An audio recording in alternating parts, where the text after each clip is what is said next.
چاروں طرف مکانات ہیں، میری مائیں بہنیں سن رہی ہیں،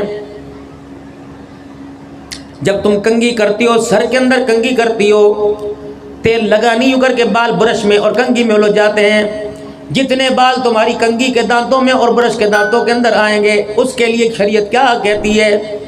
علماء فرماتے ہیں خبردار ان بالوں کو، ان میرے عزیزو، ان بالوں کو ان دانتوں میں سے نکال کر، ان تاروں میں سے نکال کر جوڑا سا بنا کے گلی میں نہ پھینکنا، ڈسٹ بن میں نہ پھینکنا، کچرے کے ڈھیر پہ نہ پھینکنا۔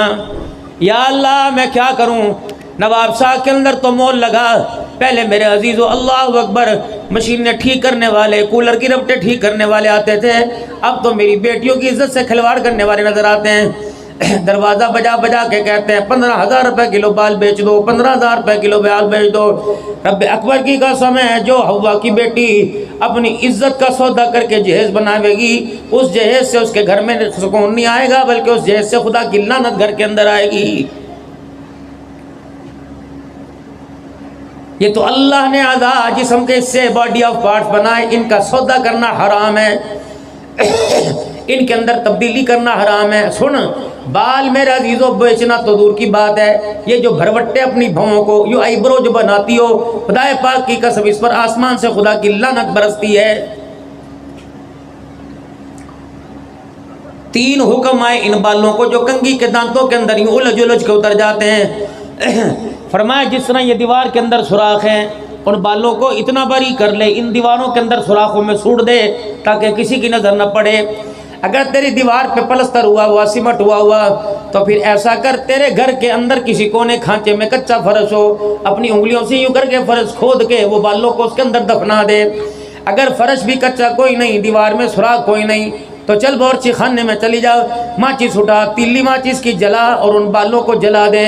خبردار کچرے کے ڈھیر پہ نہ پھینکیو، اس کی غیرت یہ گوارا نہیں کرتی کہ میری بندی کے بالوں پر بھی کسی غیر محرم کی نظر پڑ جائے۔ اب آپ حضرات فرماتے ہوں گے کیا کرے جی، مانتی کوئی نہیں، ہم تو سمجھا سمجھا کے تھک گئے۔ جتنا آپ کے اختیار میں آپ اتنا کیجئے، باقی اللہ کے سپرد کر دیجئے، ورنہ یہ ایک عورت قیامت کے دن 4 افراد کو جہنم میں لے کے جائے گی۔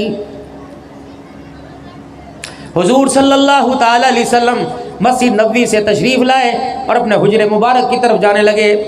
آپ نے گلی کے اندر سیدہ عائشہ رضی اللہ تعالی عنہا کی قرآن پڑھتے ہوئے آواز سنی۔ کتنی بڑی گلی ہوگی اور کتنا دور گھر ہوگا، اللہ کے نبی صلی اللہ تعالی علیہ وسلم گھر نہیں گئے۔ سیدہ عائشہ رضی اللہ تعالی عنہ کو منع نہیں کیا، بلکہ اسی گلی کے اندر چکر لگاتے رہے اور مٹی کا ڈلا تلاش کرتے رہے۔ مٹی کا ڈلا مل گیا، آپ نے اپنے ہاتھوں سے اس کو توڑا، پھر میں آپ نے اس کو بریدہ سا ذرا بنایا، پھر اس میں پانی ڈال کے اسے گارا بنایا، پھر اپنے گھر کی چھوٹی سی دیوار پر یوں کر کے ہاتھ پھیرنا شروع کر دیا۔ جس سوراخ سے عائشہ رضی اللہ عنہ کی قرآن پاک کی تلاوت کی آواز آ رہی تھی، آپ نے اس سوراخ پر مٹی کا گارا یوں کر کے لیپنا شروع کر دیا۔ جب بالکل سوراخ بند ہو گیا، پھر آپ اندر تشریف لے گئے۔ فرمایا عائشہ میں بھی غیرت والا، میرا رب بھی غیرت والا، اور جس کو میرے بستر پر دلہن بنا کے بٹھایا، اللہ نے اس کو بھی غیرت کا تاج بنایا۔ ٹھیک ہے مدینے کی گلی میں ابو بکر کیوں پھر رہا ہے، عمر پھر رہا ہے، عثمان تیرا داماد علی پھر رہا ہے، لیکن میں محمد کی غیرت گوارا نہیں کرتی کہ میری بیوی کی آواز گھر سے باہر نکل جائے۔ گانا تو نہیں گا رہی تھی، لطیفہ تو نہیں سنا رہی تھی، خدا کا قرآن پڑھ رہی تھی۔ فرمایا او لوگو، میں محمد اتنی غیرت والا کہ میں اپنی بیوی کی قرآن کی آواز بھی کسی کے کانوں میں پڑ جائے مجھے برداشت کوئی نہیں۔ جب میں قرآن پاک کی تلاوت کی آواز کسی کے کانوں میں برداشت نہیں کرتا، تو تمہاری بیٹیاں اپنے بھائیوں کی شادیوں کے اندر گلیوں کے اندر کیوں ناچ رہی ہیں؟ آج میرے محترم دوستوں بزرگوں، میں تمہیں ایک مشورہ دے کے جاؤں گا، کرنی تو آپ نے اپنی مرضی ہے۔ ایمان کی سلامتی واسطے دعا کرتے ہو، رزق کے واسطے دعا کرتے ہو، بیماری سے صحت کے لیے دعا کرتے ہو، ایک دعا آج اپنی دعاؤں میں اور شامل کر لو۔ یا اللہ، جب میں نے آنکھ کھولی تھی ماں کے چہرے پہ نظر پڑی تھی، چادر کا سائز کچھ اور تھا، لباس کا کچھ اور تھا۔ تھوڑا سا بڑا ہوا، میں نے بہن کو پٹتے ہوئے ماں سے دیکھا، تیرا دوپٹہ کہاں گیا؟ میں تھوڑا سا اور بڑا ہوا، میں نے باپ کی گودی میں بیٹھا ہوا تھا، میرے باپ نے میری بہن اپنی بیٹی کا یوں کان پکڑ کے مروڑا، ننگے سر بازار کیوں گئی تھی؟